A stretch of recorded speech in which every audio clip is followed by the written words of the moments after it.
We come here often, so we shouldn't stand out. Let's sit here. Now, it's up to Vodyanica. Let's see how the conversation goes.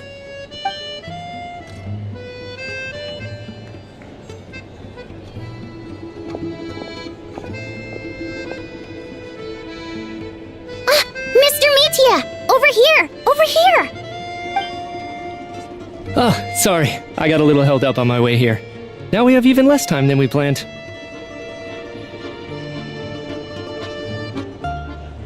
Go ahead and order some snacks and drinks, whatever you like. Let me see. According to my schedule, we still have 25 minutes left. You're really pressed for time today, huh? I was imagining this would be a leisurely chat.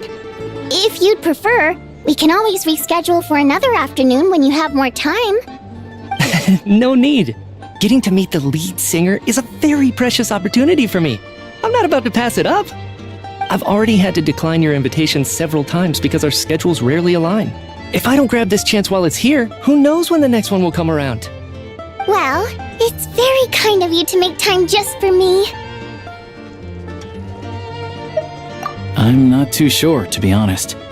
But Shnezhnaya is full of weird and wonderful things like that, so people tend not to bat an eye. I'm sure the same will go for the Eye of Grey and Paimon. The reason I invited you out for tea and a chat today...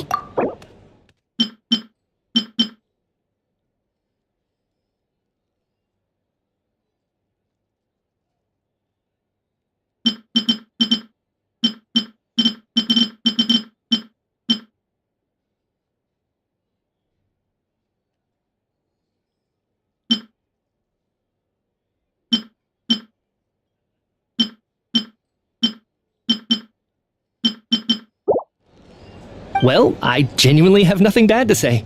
No matter how many times I hear you sing, it never gets old. It always seems fresh and new somehow. Maybe it's because the more times I listen, the more details I notice. Or maybe you simply improve with every performance, delivering it better each time. Thank you! I'm delighted to hear that! Could you give me any specific examples? Oh, yeah. The piece you sang today, for example. Beneath the Frozen River? Hey, what's with you? I'm just praising a good performance. I always used to find that such a bleak and lonely song. But the more you listen, the more you realize that it's not as cold and nihilistic as it appears. When you really dig down into it, there's a certain level where you're surprised by the emergence of hope. Wow, I'm impressed. I didn't expect you to pick up on that. Actually, I only tried out that angle after talking with a composer. Still, Beneath the Frozen River wasn't on today's program. Oh, really? But it's a classic. You sing it every time. Almost every time. Oh, well then. Let me say a few words about that other all-time classic, Flying in the Wind from the Mountain Sparrow. I didn't sing that one today either. My voice wasn't quite up to it, so I switched it out at the last minute. Oh, but, Sorry, Mr. Mitya, but you were at the theater today, yes? Of course I was. Remember? I said hello to all the troupe members before the show started. You, Odette, and the others. So what did Odette sing today? Elegy of the Snow-Winged Goose, of course. Correct. I see. You find my singing boring, don't you? That's why you don't remember a single song. Looks like I'll need to cut a few from the program next time. No, that's not it. I swear. All right. I'll be straight with you. I'm sorry. My mind was wandering as you took the stage today. I enjoy watching your shows because the exquisite performances stimulate the mind. It always sparks some inspiration for my research. So, whenever I get stuck at work, I come to the theater for a change of pace. Odette's dance during the Elegy of the Snow-Winged Goose today was simply incredible. It got me wondering what she's been going through recently. That look of sheer defiance in the face of utter tragedy? It was so inspiring. I started scribbling in my notebook right away. Not that I made a ton of progress in the grand scheme of things, but I still think it was productive. By the time I snapped out of it, the entire show had finished. So what you're saying is, you didn't listen to my singing at all? Unfortunately not. I'm sorry, I don't know which is more disrespectful. The fact that I don't always come for the show itself, or the fact that I missed your performance. Seems like things are getting a little awkward. Nitya just stepped into a conversational minefield. If there's one thing Vodyanitsa doesn't like, it's people who show disrespect for her performance. This meeting was so hard to set up. Don't tell me it's already falling apart. It's fine. I suppose this is affirming in its own way. At least, it shows that our performance really touches people's hearts, right? Don't let it bother you. It certainly doesn't bother me. She's showing a lot of restraint. Well, I'll be sure to let Odette know how much you adored her performance. Please don't say that. I always love your performances too. It's just that inspiration struck at the wrong time today. I'm usually all ears. I know, I can tell. That's why I value your opinion. I'm sure some people can't stand it when others praise their coworkers right to their face, but not me. No, sir. Fair enough. I still feel kinda bad though. But you know what I really can't stand? People who only show up to the theater to pretend that they're cultured. Makes me sick to my stomach. Oh yeah, 100%. There are too many of those people around. By the time they're walking out the door, they've forgotten all about the show. What's wrong? You look furious. I don't know if you've heard about the boss of the Iskra manufacturing plant. He isn't even a theater investor, but he always demands the same privileges as actual investors.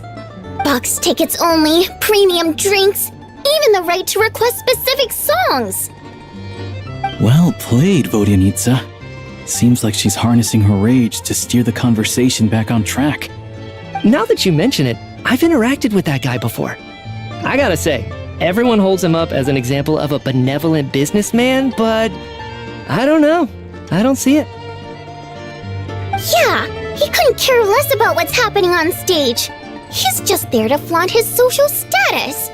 I hate that I have to prepare programs for guys like that. What's the big deal with that factory he runs anyway? I asked around a bit and heard some pretty shocking stories. Sounds like he's just another greedy capitalist. Oh, really? Yep, the things people are saying are pretty damning.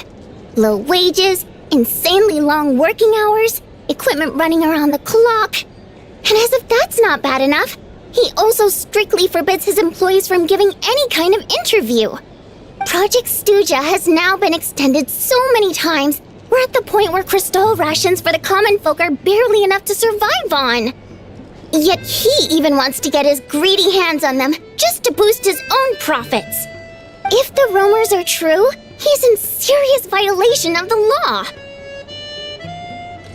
Interesting. So you've heard about it too. What? So it's really true? Who knows? I've only heard the same rumors you have. But there's no smoke without fire. The rooster's been coming down on us hard lately, demanding that we track and trace every single batch of crystal. My coworkers in the Department of Energy have been tearing their hair out over it. The rooster? I didn't realize he cared that much. Yeah. Even though there are no restrictions on crystal trading, the poor will wind up freezing to death if we let the rich buy as much as they want. That's clearly unfair. Looks like we'll need to arrange an investigation into the Iskra manufacturing plant as soon as possible. I never knew you kept up with current affairs beyond the theater, Miss Vodyanitsa. You really have a heart for the common person. Most Fae in your position have long been indifferent to the plight of humans. Well, those of us who choose to live in human cities are naturally going to pay attention to any significant upheaval. Isn't the rooster a Fae himself? I'm just surprised to learn that even someone with as much experience as him is getting so stressed out over Project Stuja. What is the end goal of this project anyway? This is it. We're finally going there. I'm sure Mitya can sense on some level that she's fishing for information. But since their conversation is so relaxed, he might just let something slip. It's stressing me out too. If I'd only made better progress with my research, things wouldn't have dragged on this long. Oh, so your work is related to Project Stuja? That's right. The Armory Palace needs a brand new energy source. Not the power of the Light Realm and not elemental energy. Right now, the only thing that meets the requirements is the power contained within stellar linchpins. But harnessing that power is costly. Each step of the process requires enormous amounts of Kresnik crystal, from extraction to quantification to attempts at conversion. Progress has been painfully slow, and the team is getting burned out as time goes by. Sometimes, I see people staring into space as if in a trance. Could it be that this new energy source has side effects? No, it doesn't affect us, because the energy is used for... Okay, I got it. Stop choking me. Sorry, I can't talk about that. I think we're all just exhausted. We've been working ourselves to the bone for so long with so little progress to show for it. It's no wonder people are struggling to stay motivated. Seems like I owe you an apology. I shouldn't have gotten so mad at you for not paying attention during the show. Don't worry about it. I count myself lucky, to be honest. I don't envy the people who work closely with the Tsaritsa herself. I'd much rather be in my current position. At least I don't have to shoulder any major responsibilities. So they're trying to develop a completely new kind of energy. Yeah, censored by a scarf. Who would have thought? Oh, dear. It looks like my time is up. I'm afraid I have to leave. I'm so sorry. We ended up barely talking about the theater. That's okay.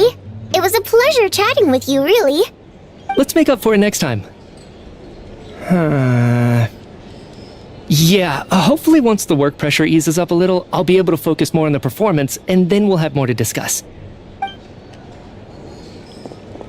We touched on some confidential issues today. I'd be grateful if you could keep it between us. That could have gone worse. Nice job. Why was Mitya in such a hurry to leave, though? Sorry, routine inspection.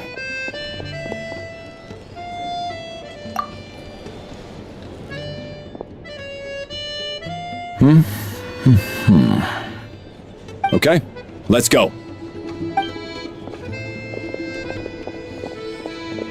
So he wasn't rushing to get back to work.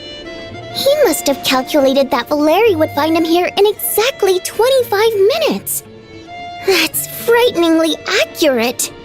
One of the main duties of the Special Assignments Battalion is to ensure that important figures stick to their schedules.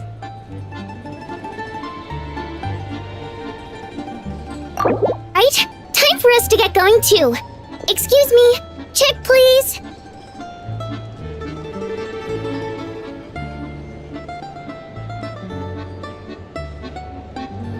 We'll settle our check too, then.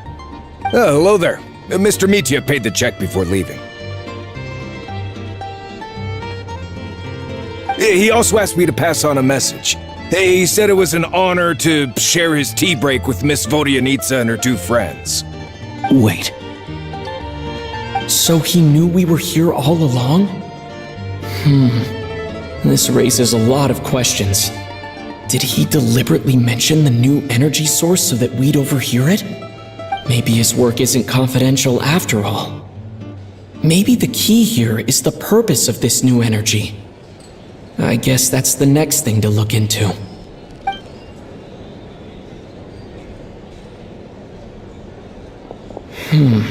Vodyanitsa and Alosha have left. Time to head back and call it a day.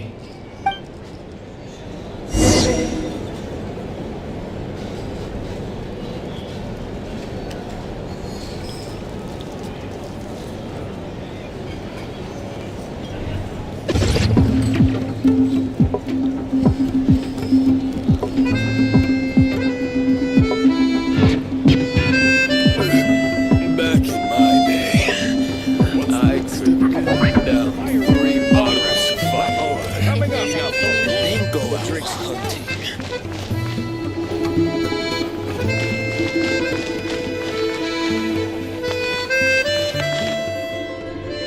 back! Here pretty early today.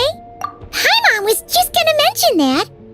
After she woke up today, Paimon felt like her temperature was completely back to normal. But her strength still hasn't returned. Still, there's some good news. Paimon thinks she might have figured out the source of the problem. It's like there's some kind of mysterious power affecting Paimon. Paimon's never felt this way before during any of her travels. She only started feeling this way since we arrived in Shnezhnaya. That's right. The Armory Palace needs a brand new energy source. Could that have something to do with this? What is it? You're making that face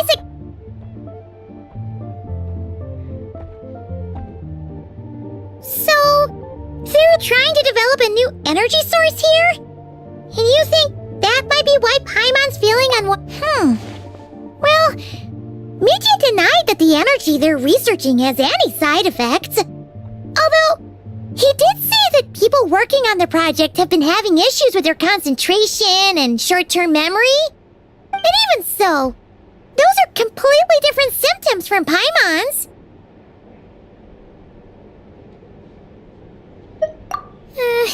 It's pretty faint, so it's kind of hard to tell. But if anything, it seems like it's coming from roughly the same direction as the Armory Palace. Sure, Paimon's with you there. But how, though? The robot only has a limited amount of intel. Oh, great point! They argue about Project Stuja every day. If we could sit in on one of their sessions, we might pick up some new leads.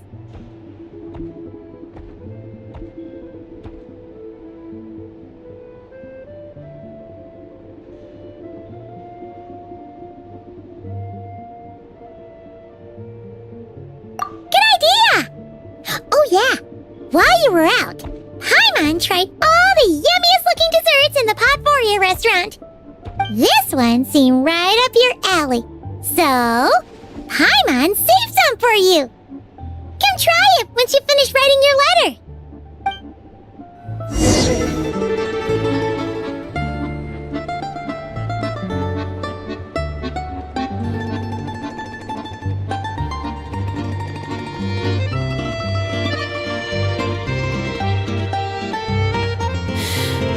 How many forging commissions do I still have to finish?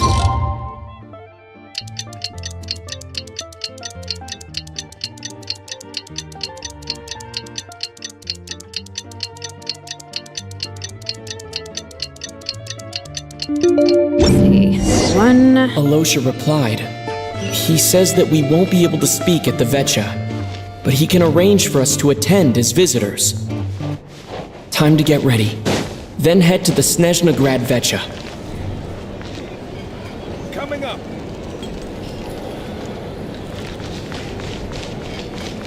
If there's anything you need.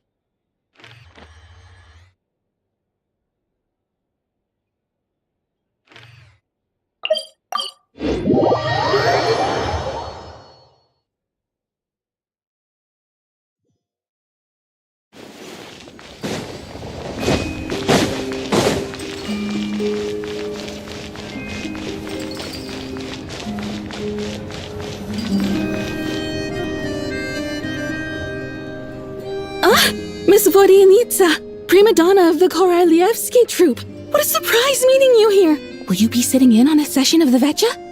Sorry, I'm not taking interviews today. Oh good, you're here. The session's about to begin. Let's get inside. Please wait, Miss Vodyanitsa. Could you introduce me to your new friend?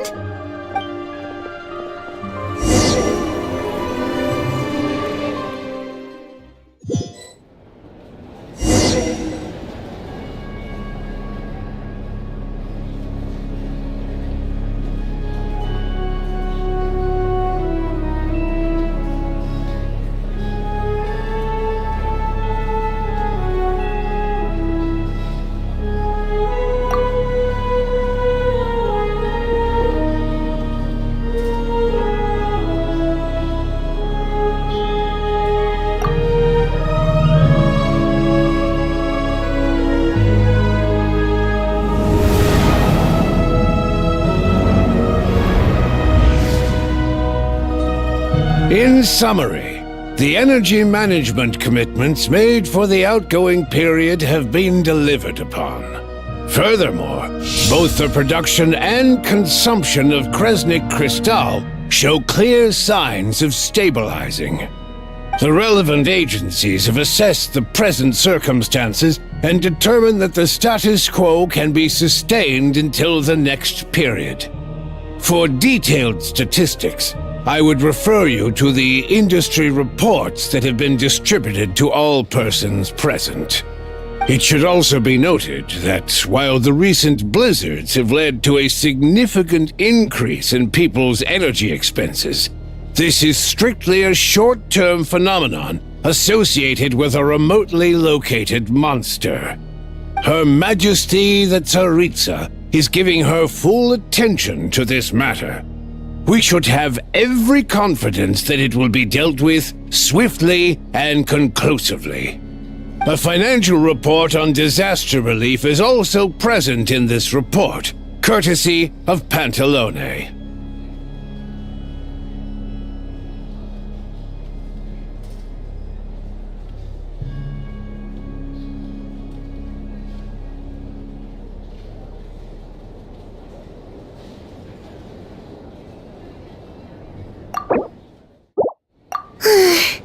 They cover the same old ground every single time.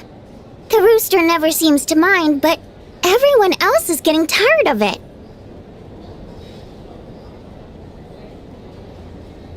There's a general lack of trust. People aren't seeing any tangible benefits that affect them directly. Of course, none of that will be reflected in any of the reports on the table.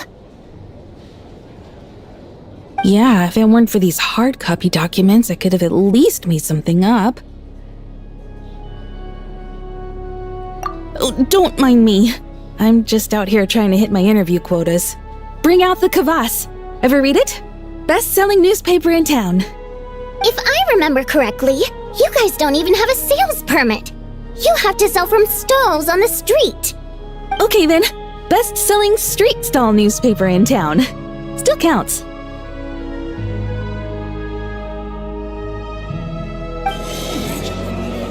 Order! We will now open the floor to the representatives. If there are no further substantive issues to discuss, we will then proceed to a vote on this motion. Shnezhnaya has a long tradition of treating members of the Fatui armed forces and their dependents favorably. But recent surveys shows that Fatui families in remote areas have access to 15% less crystal than the average civilian family in Shnezhnograd. It's been said many times before, but it bears repeating now. There needs to be a clear and consistent rationale behind how crystal is allocated, or we will soon face immense public backlash. Perhaps you wouldn't need to keep repeating yourself if you would hear me out for once. I say again, true consistency exists only in principle. In the real world, fairness is relative. You appear to treat resource allocation as a simple function of production and population. So what about when the equipment used in production breaks down? Have you factored that into your equation? And do you even know how long it's been since Shnezhnaya last conducted a census? If I knew the answers to questions like that, I'm sure I'd be a very wealthy man. And I doubt I'd be going by child. I'd like to bring the focus back to the specific issue I raised. Or do you wish to deny that favorable treatment for Fatui dependents is our long-standing policy? It's easy to be a critic when there's no accountability. That seems to be a running theme in the anti-Project Stuja cohort. Defeat the ringleader and all other problems will magically resolve themselves. That's what they seem to think. But in case you aren't aware, not one jot in my report would change whether Project Stuja continues or not. So you have no intention whatsoever of finding a solution to this problem? On the contrary, I'm the only one here who ever brings solutions. Child opened by speaking up for the armed forces. Regraders struck back with style and a war of words ensued.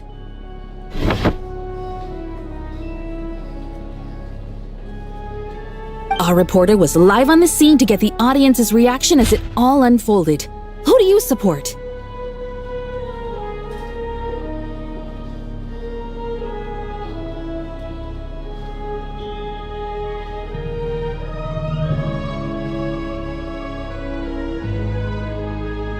The people have spoken! Child received raucous applause from the crowd as he pushed Regrator onto his back foot with a relentless barrage of questions. It had to be seen to be believed. Now you see why they don't have a sales permit. However this reporter wants to spin things, I haven't forgotten that Tartaglia was representing the Northland Bank when we first met in Liyue.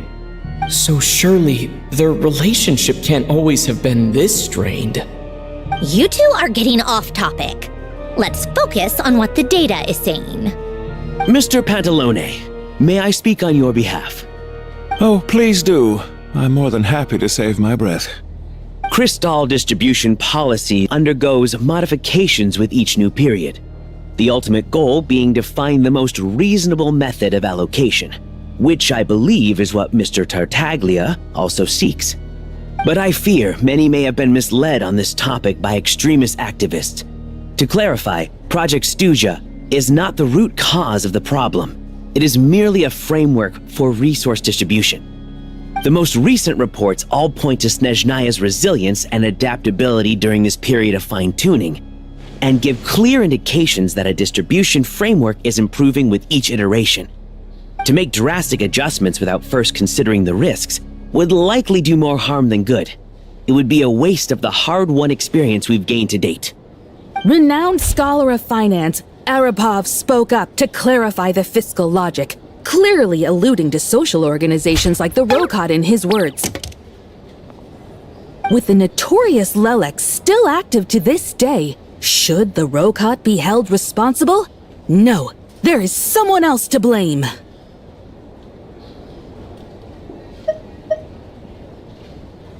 She's just rephrasing what Mr. Pantalone said.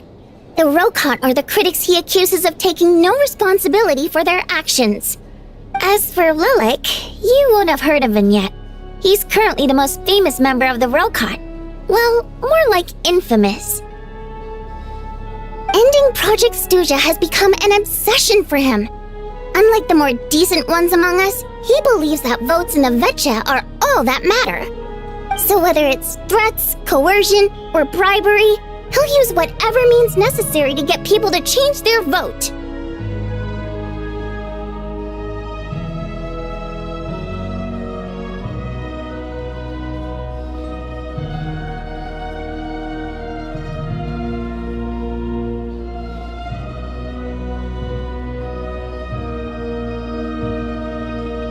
And since we're already on the subject, what do you think of Lelek's methods? Are you for or against?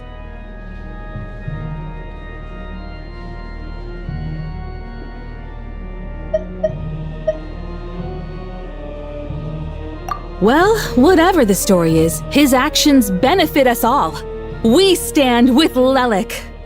At least someone here wants to take this discussion seriously. I've been considering that issue myself. What you really need is more precise regional data, right? I think it would be easiest to let the Fatui handle it, since they're already in charge of Crystal shipments anyway. We may as well get them to collect some data while they're at it. Whatever you need, you can ask the Fatui to look into it for you. In terms of supervision, I think the Druzhna would be a good fit. I had hoped to discuss this with Miss Vesna, but sadly, she's not present. I will be happy to take a note of your suggestions and present them to Commander Vesna for a decision upon her return. The Commander has always taken a keen interest in Project Stuja. However, given the Druzhna's demanding workload, I'm afraid it may prove difficult for them to provide any practical support. Let us refrain from jumping to conclusions until a concrete and actionable plan is in place. My apologies, Lord Rooster. There are numerous issues to address here, including manpower, time sensitivity, and reporting lines. Nevertheless, I support drafting a proposal. Follow the usual procedure, and it can be raised as a new motion for all parties to evaluate at the appropriate time. In that case, I'd like to share one thought before the proposal is drafted. The issue of time sensitivity was raised just now, which I presume relates to the official reports. In fact, the Energy Commission already collects regular statistics on each urban center and its surrounding area. Would these be of any use? That's a good idea. I read every issue of Sviet-Lolaidovka's report, and although my focus is mostly on the section about equipment operation, the energy consumption statistics also yield a lot of insights. Be that as it may, does no one see an issue with using local data to determine crystal quotas? In the long term, it seems like a very risky solution. Not if they are used purely for reference. So long as we have the report from the Northland Bank's headquarters to corroborate it, no one will be able to fool me. Very well then. It appears that this arrangement is acceptable to all parties. Yeah, sounds good to me. The members reached a provisional consensus on the issue of improving treatment for Fatui soldiers.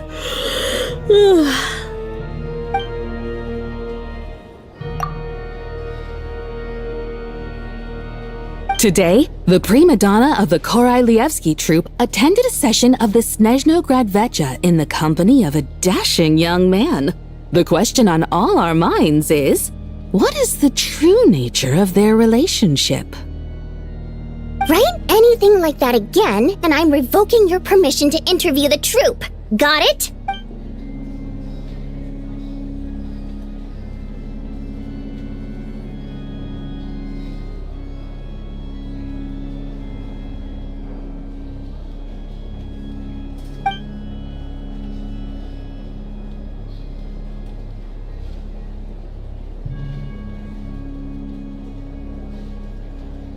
Now then, if there are no further contributions from those present, we shall proceed to the final vote.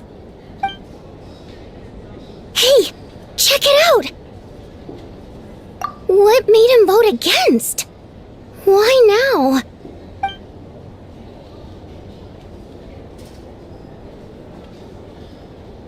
The votes have been tallied. Those in favor of continuing Project Stuja total 61%, securing a clear majority. That was too close. The margin has shrunk yet again. Chuganov was a huge loss. I'll bet Lelek is behind this. I wonder how Pulcinella will respond this time. Chuganov.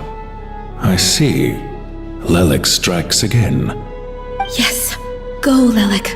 Once Project Stuja is defeated, our unwavering support at Bring Out the Kvass will finally pay off when we make our comeback. I can taste our victory already! In accordance with the result of this vote, Project Stuja will remain in effect until the next Vecha period. Finally, may I remind us all, we debate only for the greater glory and solidarity of our nation. May the aurora shine ever on, and the tundra always stand firm. The session is concluded.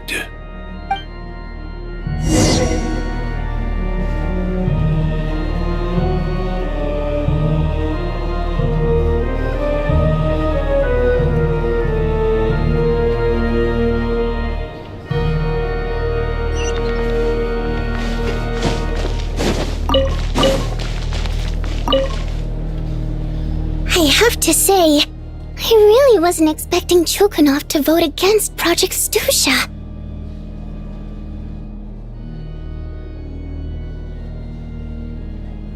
Well, in principle, Snezhnaya's business and political elites ought to be the ones least likely to oppose it. As we heard, Project Stuja is basically just a resource distribution framework that requires everyone to cut back during the winter. But even if the policy got cancelled, the Tsaritsa's energy needs wouldn't suddenly go down. The extra demand from the public would have to be filled from somewhere. So logically, the factories would have to take the hit.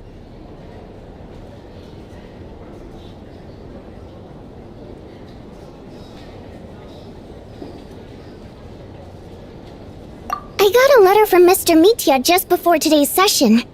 He said he's confirmed that there are issues around overtime and excessive energy consumption at the Iskra manufacturing plant. In a situation like this, once the Rooster receives the report, he'll order the factory to halt production and submit to an investigation before issuing a penalty.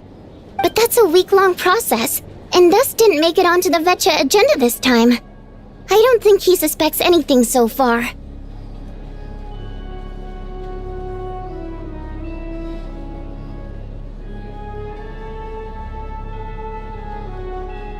Exactly.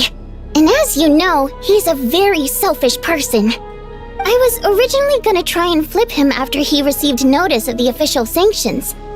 My plan was to convince him that the whole thing was completely unfair. Rather than just sit back and take the hit while his factory stopped production, he'd be better off voting to end Project Stuja. At least that way, no one else would be able to make any money either, because all the factories would suddenly have more limited energy to work with. But now, he's already voted against it, which means someone must have used more forceful means to change his vote. Just like with no one knows why Lilac is so obsessed with ending Project Stuja, but by the looks of it, he's inching closer and closer to success. Lilac must have strong motivations given how he'll stop at nothing to achieve his goal. Maybe he knows the full truth of Project Stuja. Maybe my next step should be to focus on him. All right. What are your plans for the rest of the day? Shall we head out? Hey, comrade. I noticed you were here during the debate. I didn't take you for a political enthusiast. Greetings, Harbingers. I just happened to have some free time today, and my new friend here thought it might be fun to check out the Vetcha. Ah, Odette must have introduced you. Looks like you two are getting along pretty well.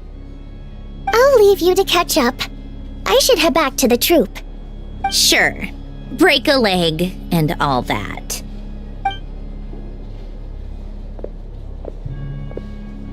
Thought it might be fun to check out the Vetcha, did you? Things are never that simple with you, Traveler. There's no way you're here for kicks and giggles. Tell me I'm wrong. Oh, yeah. To some, he's a captivating enigma. To others, he's the bane of their existence. No one ever thought that some anonymous nobody from the Rokot could cause such a stir.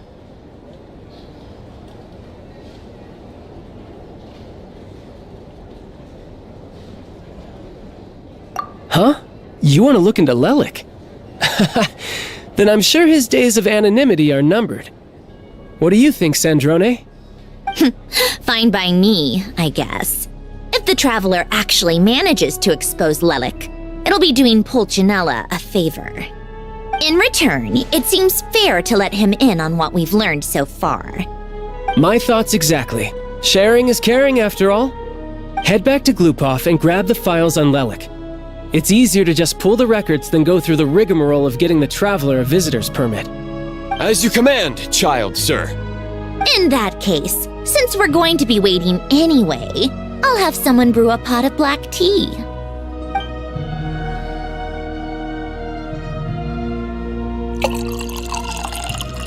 One common thread among the many incidents Lelik has been involved in is that the victims are all too scared to share any real information about him. Clearly, he must have threatened them in some way. His modus operandi is to silently infiltrate the scene and leave a threatening letter behind. But neither the letters nor the crime scenes ever yield any clues to his identity. So all these files have to offer are short statements by the people affected. They don't give us a lot to go on. If nothing else, it shows we're dealing with a trained professional who's versed in counter-surveillance. Yes, and to that point, he often strikes in highly secure locations. The victims are high-ranking and influential people who take their personal security very seriously. Somehow, Lelik slips right into their rooms without making a sound. There's never any eyewitnesses, nor the slightest trace of a break-in. If he can get in and out undetected, it means he can strike without warning. Not that that's ever happened so far, but the thought is enough to scare these people sleepless. It's hard to believe that a human being could pull this off flawlessly every time, so they switched the focus of the investigation to Faye. Unfortunately, no one's found anything yet.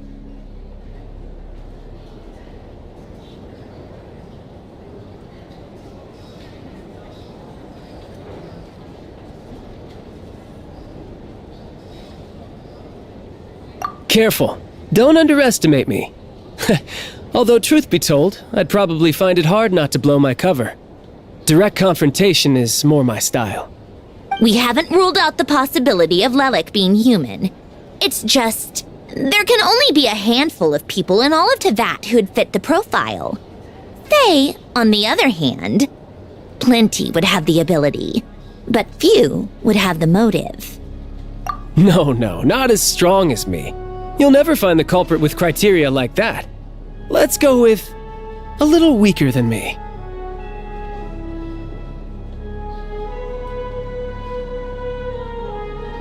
Oh, you hit me right where it hurts. I'll admit, he's strong and meticulous.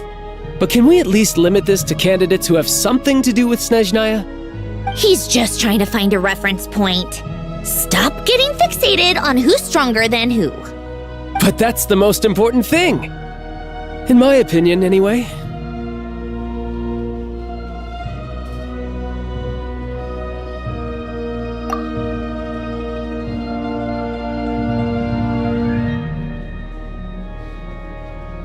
Odette?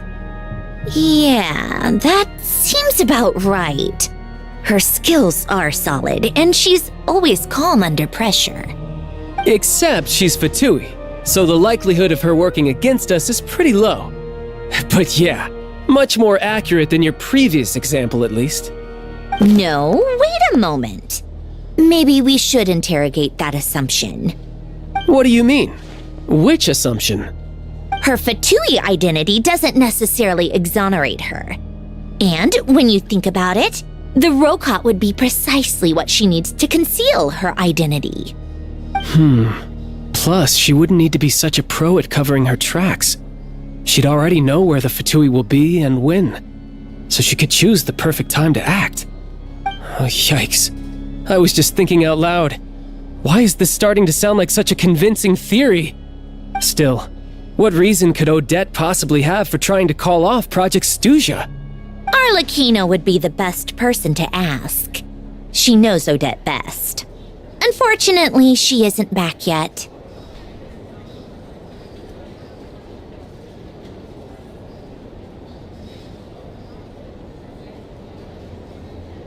Rosaline used to open up to her in private about her struggles with Odette. As I'm sure you can imagine, Arlecchino is quite a lot better with children than Rosaline was. She gave her some tips on how to handle the situation, and Rosaline managed to reach a settlement with Odette before leaving. So I suppose there were at least no lifelong regrets left behind. Beyond that, I don't know the details about that side of things. But I do know that Odette definitely has a motive to hold a grudge against Project Stuzha.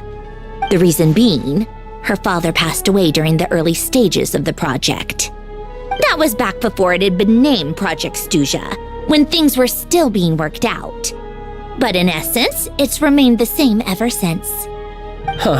The more you know. Rosaline was always so self-centered. I never understood why she started paying so much attention to Odette.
Is that such a surprise? If you cast your mind back, you may remember that Rosaline and I weren't exactly close. We had tea together a few times, but that was about it. Odette's past is no secret. Her father was a fatus and her mother was a very famous ballerina. On the surface, it looks like she followed right in her parents' footsteps. But the truth is quite a different story. After her father passed away on a mission, her mother was overcome with grief. She broke her leg during a performance and could never dance again. Odette was only interested in ballet at the time, but this tragedy left the family with both breadwinners gone. They could barely make ends meet. Per Capitano's policy, family members of Fatui who died in the line of duty had to be appropriately accommodated and provided with adequate assistance. So, regardless of how Rosaline may have felt about it, it fell to her to resolve the issue of Odette's family's livelihood. In the end, the solution they agreed upon was to have Odette join the Fatui. Right, because the alternative would have been a one-off compensation payment, I guess. In that sense, joining up was definitely the better option. Still, she must have had mixed feelings about it, right? If she doesn't even like the Fatui. It's just a theory, a possibility. But as a motive for Odette to become Lilac, it holds up. That said, I have no idea where Odette's head is at right now, or what her conflict with Rosaline was about. Plenty of people were on bad terms with Rosaline. I have no intention of trying to figure it all out.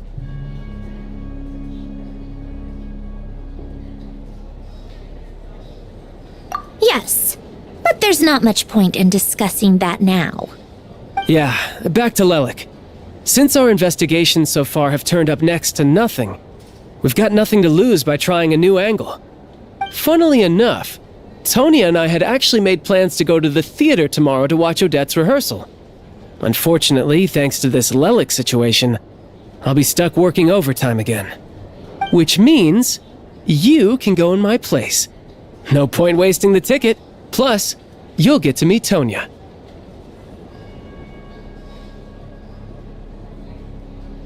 Spirit Seeker. Quite the classic ballet.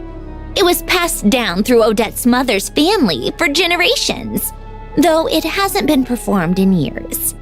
But Odette's been practicing it diligently, and it's finally ready for a return to the stage. Excitement is through the roof. Tickets for the official performance sold out long ago. Tonya's excited for it too. She's desperate to see it no matter what. Personally, it's not really my kind of thing, but since she's my little sister, I had to figure something out. I've actually seen it several times before. The story's pretty straightforward. The lead character follows a trail of clues left behind by a spirit, gradually recovering her memories along the way. It's a tale of love and regret. So not exactly reinventing the wheel, at least by today's standards. But when that classic melody kicks in and the lead character begins to dance, it always gets me. It really is beautiful. Not an easy dance to do justice to, though. I know it's always been Odette's dream to perform this piece, but I'm not sure she's really ready. In that case, I think that even if she is Lilac, we should wait until her performance is over before we respond. I'll let you take it from here, comrade. If only I had been born in a romantic time like that.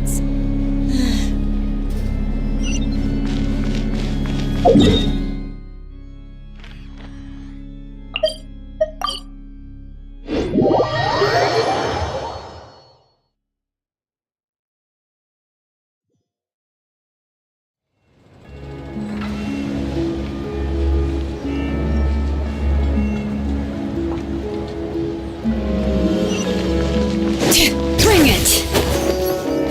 Yep.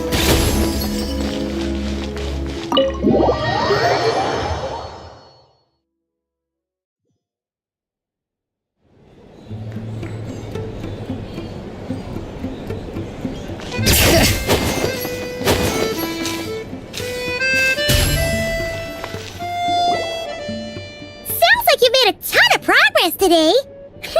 It's good that everything's going so smoothly.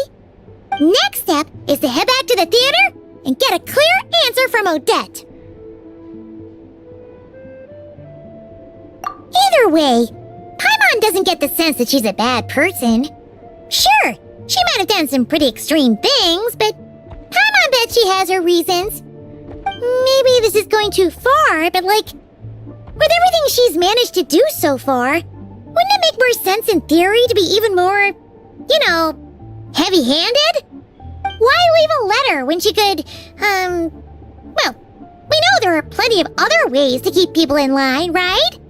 The point is, she could have gone further, but she didn't. So, if it is her, she's got some principles at least.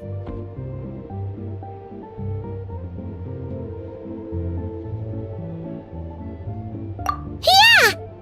Well, all you can do is follow the facts wherever they lead. No change, really. But that thing Paimon told you about yesterday? Paimon feels like she can sense it more clearly now. Hearing you talk about your day makes Paimon itch for an adventure. If only she could be there with you so we could experience it all together. Yeah, I wish you could be there too. I'm not used to adventuring alone. But don't worry, we'll get to the bottom of this. Guess it's just one of those things. Never mind. Paimon will behave herself and keep resting.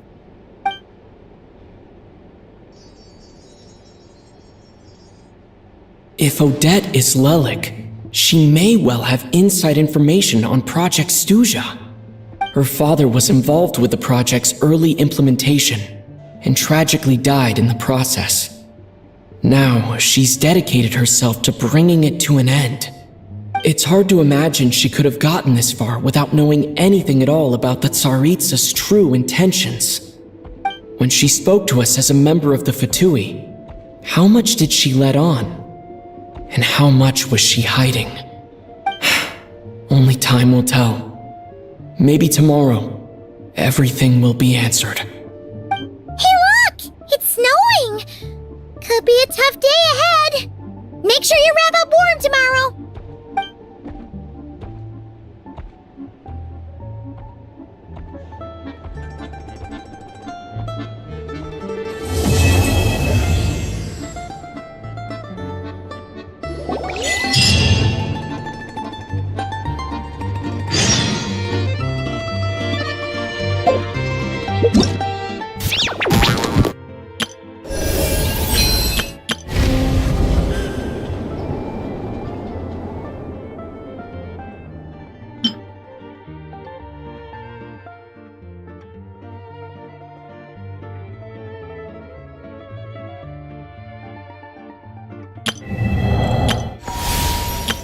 All geared up. All geared up.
It sure is cold today. I wonder how much heavier the snow's gonna get. Here to see Odette? I just need to see your tickets for the preview. Perfect. Thank you. I'll hold on to your tickets. Come on in. It's freezing outside.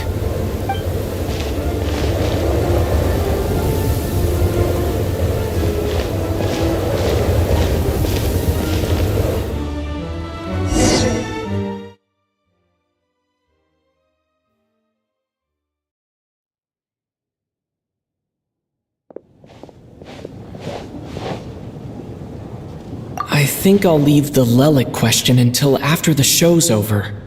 Then I'll go find Odette.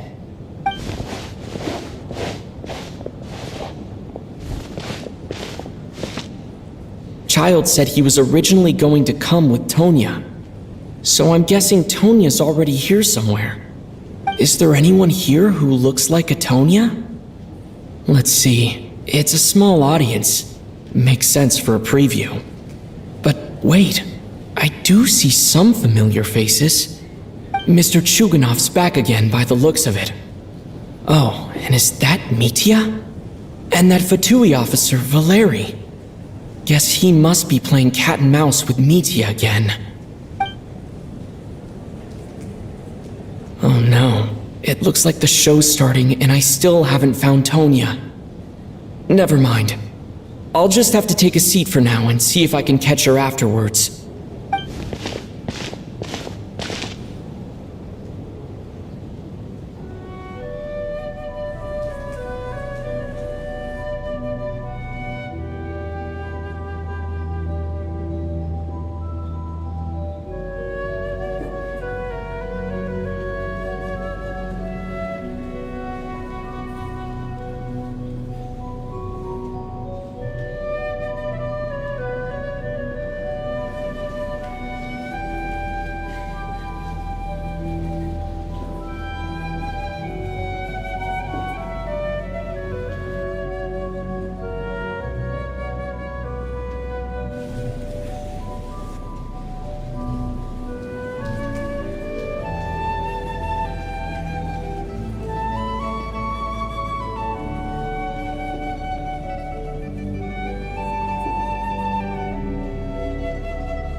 Members of the audience, I'm a staff member here at the theater. Today's performance was a very special one for us, as it marks the first attempt in a long time to revive the classic Shnezhnayan ballet, Spirit Seeker. To commemorate this occasion, we would love to take a group photo of the cast, crew, and audience members present today. Could I kindly ask the audience to please come up onto the stage?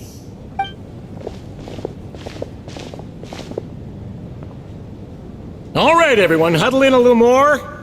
Now, look at the camera. 1, 2, 3.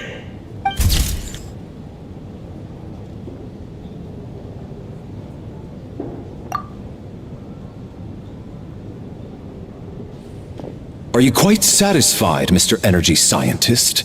I rather hope you don't have any other escape plans to add to my workload today. What are you talking about, Sarge? This was simply my way of inviting you to watch Miss Odette's new show with me. And wasn't the performance spectacular? In the future, I heartily encourage you to take a leaf out of my book. Find some soul-nourishing pastimes to enrich your time outside of work. It was indeed a fine performance, but I must correct you on one point. This is not time outside of work. These are working hours. Working hours and non-working hours are just a social construct. Human technology can never advance if we're too rigid in our thinking, Sarge. May we leave now? Already? I mean, I was kinda hoping to soak up the atmosphere for a little longer, but... No? Okay, guess I'm pushing my luck. Didn't seem like too much to ask, but fair enough. Off we go then, Sarge. Back to the land of working hours. Lead the way. That has to be her. She's the only person in the audience around Tonya's age. Excuse me, are you Tonya? Huh? Your brother's busy today, so I took his ticket. Don't worry about him, he's fine. Oh, okay. Sorry for the trouble. What's wrong? Are you sick? No, I'm fine. It's nothing. Maybe she caught a cold on the way here because of the weather.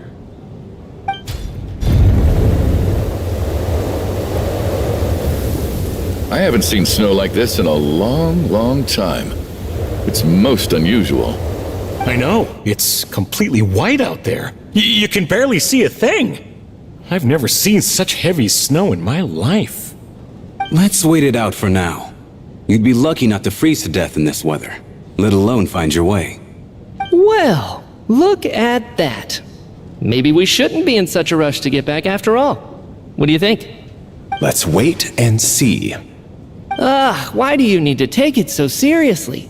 Fate has given us this wonderful chance to take a break. We owe it to ourselves to make the most of it. Come to think of it, there's a small inn not far from here that always keeps plenty of extra blankets on hand for guests. I know the route well. Shall I head over and borrow a few blankets? That way, anyone in a hurry can wrap up warm for the journey back. Just remember to return them next time you're over this way. Sir, there's really no need to go to all that trouble. Hey, it's no trouble at all. Wait here, I'll be right back. What a kind gentleman. Very good. My wife and daughter are waiting for me at home, so I shall be heading back as soon as I get my blanket. So... are you expecting us to go back to the Armory Palace wrapped in blankets too? Don't worry about that. I made arrangements in advance. Should I not return to the Armory Palace within 3.5 hours after Operation Showtime begins, an armed squad will be sent to collect us. They will escort us back. You are one of our key military personnel, so any weather-related risks must be eliminated. Operation Showtime? So, wait. Every single time you drag me back to work when I sneak out, it's a whole official operation? I gotta say, you've really turned this into quite a moral dilemma for me. It's snowing pretty hard out there. I think you should stay here for now. You seem a little under the weather. Sure. My brother might come pick me up in a bit anyway. Time to get to work. I should head backstage and find Odette. I need to look her in the eye and ask her about Lelik. Excuse me, are you looking for someone?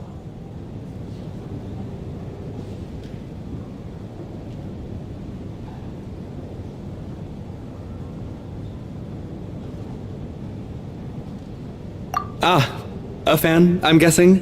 Today is just a dress rehearsal, so Miss Odette won't be meeting with fans. She's taking a well-earned rest right now. Sorry, but that area is currently off limits to everyone except the cast and crew. Bad timing, I guess. Well, I might as well stick around. I doubt Odette will be leaving before the snow lets up in any case.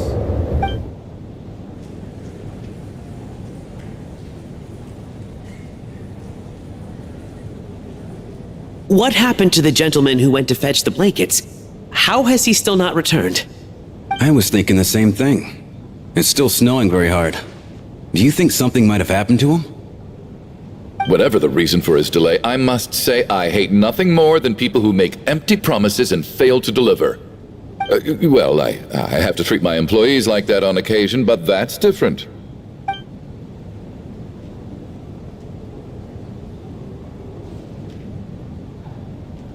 You seem anxious, Mr. Valeri. It's been nearly 4 hours since I left the armory. The army should have arrived to extract us by now. They know how much I despise tardiness and disrupted plans. There's simply no reason that they shouldn't have shown up by now, barring exceptional circumstances. Surely a snowstorm like this one counts as such. Few things in this world can stop the Shnezhnayan army, Mr. Mitya. And a snowstorm is certainly not one of them. Why don't you go out and take a look? They might be right outside, waiting for your orders before they dare come in. An absurd hypothesis. I have no intention of leaving your side for even a moment until I have escorted you back to the Armory Palace. This doesn't look like an ordinary snowstorm to me. That guy who left earlier, it looked like he just vanished into thin air. Either that, or my eyes were playing tricks on me. A man-eating snowstorm? Come on. Night hasn't even fallen yet. Spare us the ghost stories.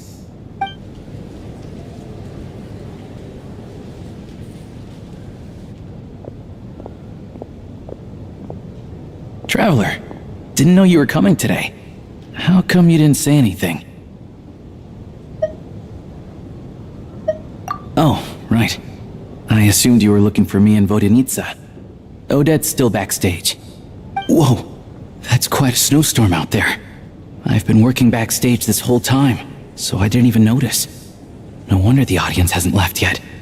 Is weather like this rare, even in Shnezhnaya? Yeah, snow like this. I'm sure I've seen it out in the wild before, but never in the city. Actually, I take that back. I don't think I've seen snow this bad even in the wild. This is something else. It's not normal. If even Alosha thinks snow like this isn't normal, could it have anything to do with that monster people have been talking about? We can't stay cooped up here forever. Someone needs to go out and take a look.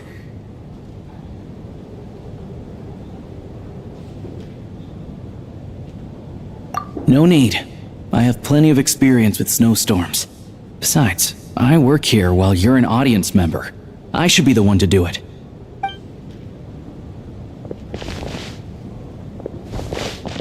Everyone by the door.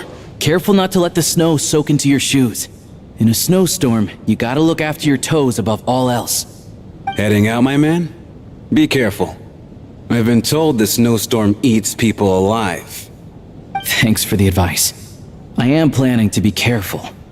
I just want to take a quick look at the situation out there.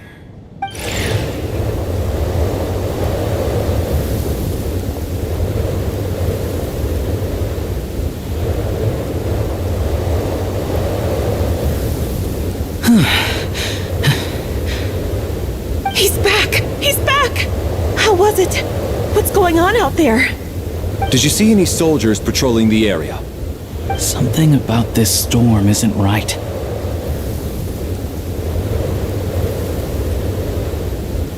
There's no one out there. I didn't see a single soul. And something in the air gives me the creeps. This isn't your average snowstorm. I suspect it might be related to recent events in our nation. I strongly advise everyone to stay here until the snow dies down. Are you serious? So all of us are trapped here now? That sounds a little far-fetched to me. You want to go outside and see? I, for one, am not risking my neck in that weather. This just turned from a minor delay into a major hassle. We can only hope that our friend who went to fetch the blankets just ditched us and went home. Is it really that bad? But my daughter, I won't be able to read her a bedtime story tonight. Huh? What are you all still doing here? Whoa! It's snowing hard! So now we're stuck here? Oh, this is terrible! Luckily, it was just a dress rehearsal today, so there aren't too many people here. On the bright side, the theater's always well stocked with supplies. If the snow still doesn't let up as we get into the evening, you can spend the night here, everyone. At least, I assume that's alright? Odette? Fine by me. This seems like a sensible backup plan under the circumstances. My thanks to the theater for being so accommodating. What are you staring outside and praying for, my man? You anxious to get home too? Oh, Your Majesty the Tsaritsa, I beg you, please do not let tonight's snowstorm stop. This is a golden opportunity to spend the night under the same roof as the two top stars in all of Shnezhnaya. It's a once-in-a-lifetime experience. I think I've changed my mind. Sir, if you so much as look at us funny, You'll be seeing stars in a whole other way. Behave yourself, or you'll be begging for that blizzard. It's getting colder. We need to keep the indoor temperature up. Close the door and lock it tight. Let's head somewhere warmer.